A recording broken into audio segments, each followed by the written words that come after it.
গণতান্ত্রিক সংগ্রামের ক্ষেত্রে বাংলাদেশ জাতীয়তাবাদী দলের একটা বিশাল ভূমিকা রয়েছে।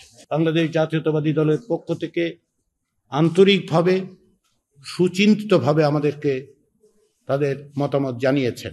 জাতীয় ঐকমত্য কমিশনের পক্ষ থেকে, বিশেষত জাতীয় ঐকমত্য কমিশনের প্রধান উপদেষ্টা অধ্যাপক মোহাম্মদ ইউনূসের পক্ষ থেকে আমি আজকে বাংলাদেশ জাতীয়তাবাদী দলের এই প্রতিনিধিদেরকে স্বাগত জানাই এবং তাদেরকে আজকে আমাদের অনুরোধে এখানে উপস্থিত হওয়ার জন্য আন্তরিকভাবে ধন্যবাদ জানাই। কি পটভূমিকায় আমরা আজকে এই আলোচনায় উপস্থিত হয়েছি সেটা আপনারা সকলেই জানেন। তারই পাশাপাশি আমরা যেটা জানি সেটা হচ্ছে দীর্ঘদিন ধরে বাংলাদেশের গণতান্ত্রিক সংগ্রামের ক্ষেত্রে বাংলাদেশ জাতীয়তাবাদী দলের একটা বিশাল ভূমিকা রয়েছে। শুধু তাই নয়, বাংলাদেশের রাষ্ট্র সংস্কারের ক্ষেত্রে যে সমস্ত দল দীর্ঘদিন যাবৎ এই দাবি উত্থাপন করেছেন, কর্মসূচি দিয়েছেন, একই সঙ্গে ফ্যাসিবাদী শাসনের বিরুদ্ধে লড়াইয়ের পাশাপাশি রাষ্ট্র সংস্কারের তাগিদ দিয়েছেন, বাংলাদেশ জাতীয়তাবাদী দল তার শীর্ষে, তার অগ্রগণ্য অবস্থান আছে।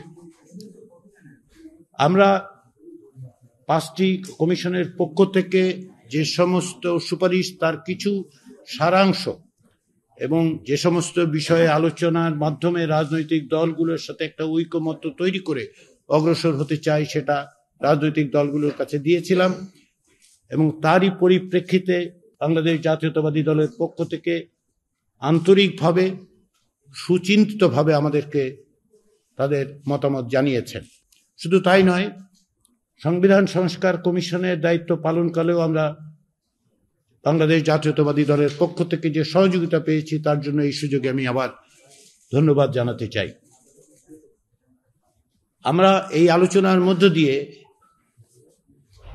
আমাদের লক্ষ্য হচ্ছে একটি জাতীয় সনদ তৈরি করা, যাতে করে আমরা বাংলাদেশে একটি স্থায়ী গণতান্ত্রিক ব্যবস্থা প্রতিষ্ঠা করতে পারি।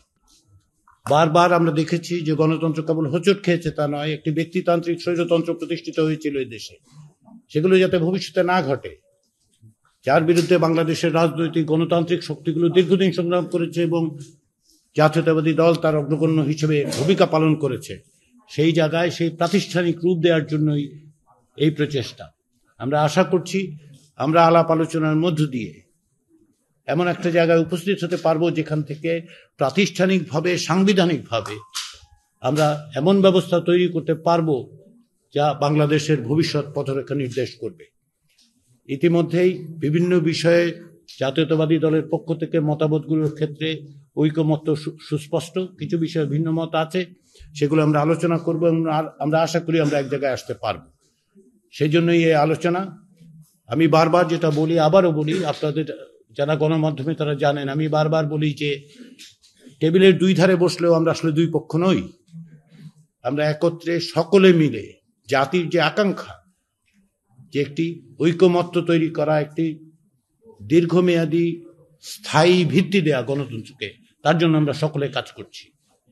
লড়াই সংগ্রাম বিভিন্নভাবে আমরা যুক্ত থেকেছি। সেই জায়গায় বিএনপি যে ভূমিকা পালন করেছে, সেই ভূমিকা তাদেরকে নিঃসন্দেহে এমন অবস্থানে দিয়েছে যে বাংলাদেশের মানুষ জানেন যে তারা কি ভূমিকা পালন করেছেন, কিভাবে তারা গণতন্ত্রের সংগ্রামের জন্য অত্যাচারিত হয়েছেন, নিপীড়িত হয়েছেন, প্রতিরোধ রচনা করেছেন। তারই ধারাবাহিকতায় আজকের এই আলোচনা।